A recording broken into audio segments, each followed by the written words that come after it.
At the end of your feelings is nothing, but at the end of every principle is a promise.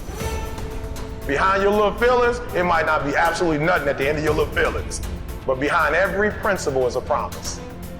And some of you in your life, the reason why you're not at your goal right now, because you just all about your feelings.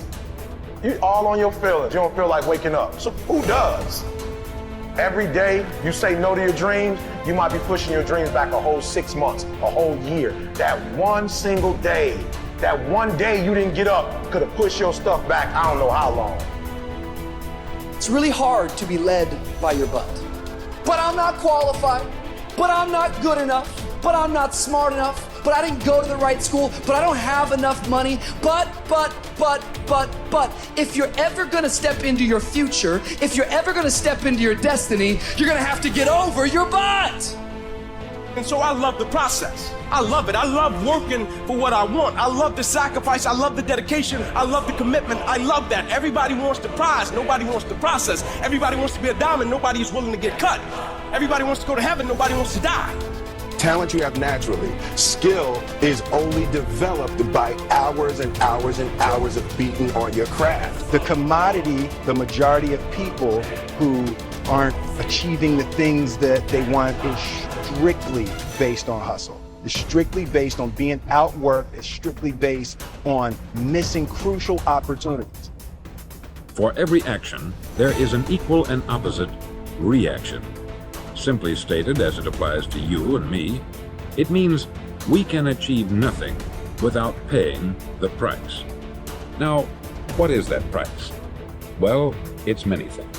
First, it's understanding emotionally, as well as intellectually, that we literally become what we think about, that we must control our thoughts if we're to control our lives. It's understanding fully that, as ye sow, so shall ye reap. Secondly, it's cutting away all the fetters from the mind and permitting it to soar as it was divinely designed to do.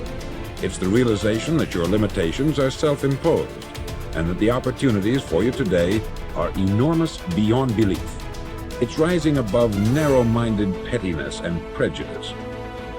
Thirdly, to use all your courage to force yourself to think positively on your own problem, to set a definite and clearly defined goal for yourself, to let your marvelous mind think about your goal from all possible angles, to let your imagination speculate freely upon many different possible solutions, to refuse to believe there are any circumstances sufficiently strong to defeat you in the accomplishment of your purpose, to act promptly and decisively when your course is clear, and to keep constantly aware of the fact that you are, at this moment, standing in the middle of your own acre of diamonds, as Russell Conwell used to point out.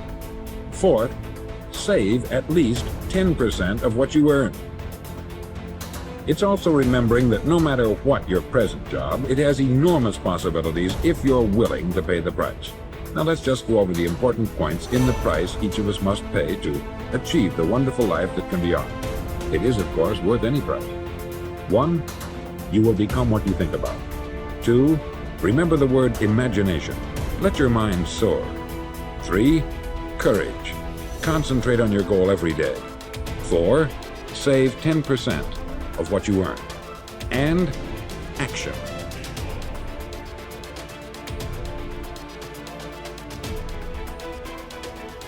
So if I was saying, well, you're going to try to make yourself more industrious, okay, number one, specify your damn goals, because how are you going to hit something if you don't know what it is? That isn't going to happen. And often people won't specify their goals too because they don't like to specify conditions for failure.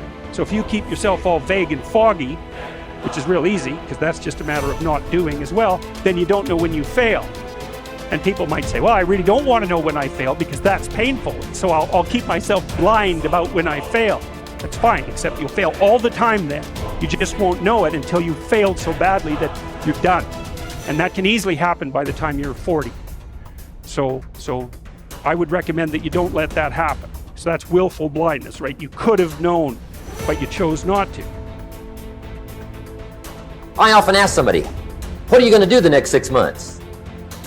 And somebody starts to tell me. I say, no, don't tell me, show me. Show me your game plan for the next 6 months. Then I can look at things and maybe I can help. But you got to operate from paper. Put it on a game plan Take action on what you found out. Now here's the best word I know of to go with action. Massive. See, that'll change everything. Massive action is called the cure-all. If you're going to make calls, make a few thousand. If you're going to make contacts, make a few thousand. If you're going to knock on doors, knock on a few thousand. See, that'll change everything. Okay, so once you get your goal structure set up, you think, okay, if I could have this life, looks like that might be worth living, despite the fact that it's going to be, you know, anxiety-provoking and threatening, and there's going to be some suffering and loss involved in all of that, obviously. The goal is to have a vision for your life such that, all things considered, that justifies your effort. Okay, so then what do you do? Well, then you turn down to the micro routines. It's like, okay, well, this is what I'm aiming for. How does that instantiate itself day to day, week to week, month to month? And that's where something like a schedule can be unbelievably useful. Google Calendar. It's like, make a damn schedule and stick to it. Okay, so what's the rule with the schedule? It's not a bloody prison. That's the first thing that people do wrong. They say, well, I don't like to follow a schedule. It's like, well, what kind of schedule are you setting up? Well, I have to do this, then I have to do this, then I have to do this, you know, and then I just go play video games, because who wants to do all these things that I have to do? It's like, wrong. Set the damn schedule up so that you have the day you want. That's the trick. It's like, okay, I've got tomorrow. If I was going to set it up so it was the best possible day I could have, practically speaking, what would it look like? Here's the language of the poor. I'll try it a time or two and see what happens. It's the way poor people talk. The guy says, well, I'll give it 30 days. 30 days. You could guess his bank balance. You've got to have a better game plan. So here's one of the major things to do starting tomorrow. Take a look at your game plan. If it isn't loaded with massive action, change it tomorrow. The formula really works like this. Pick up a good idea, take heavy action. Pick up a couple of good ideas, take heavy action. As soon as you blame, shame, or justify, you are disempowering yourself instead of being responsible for your emotions, your feelings, your attitude, and your actions. When you take responsibility, then you are not at the mercy of the outside world and what happens in the outside world.